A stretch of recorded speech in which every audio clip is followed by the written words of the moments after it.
नमस्कार दर्शक हो, वैराग न्यूजमध्ये आपल्या सगळ्यांचे अगदी मनापासून स्वागत. चोरी झालेले मोबाईल वैराग पोलीस निरीक्षक कुंदन गावडे यांच्या हस्ते मोबाईल मालकाला केले परत.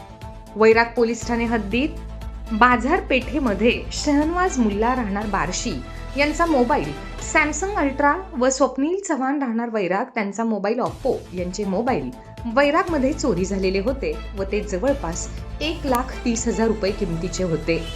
चोरीस गेलेले हे मोबाईल वैराग पोलीस स्टेशनमधील पोलीस कॉन्स्टेबल 1449 शिवलिंग कांबळे यांनी बुद्धी कौशल्याचा वापर करून तसेच सायबर पोलिसांच्या मदतीने हस्तगत केलेले मोबाईल वैराग पोलीस निरीक्षक कुंदन गावडे साहेब यांच्या हस्ते संबंधित मोबाईल धारकांना सुपूर्द करण्यात आले व कॉन्स्टेबल शिवलिंग कांबळे यांचे वैराग पोलीस स्टेशनच्या वतीने कौतुक करण्यात आले.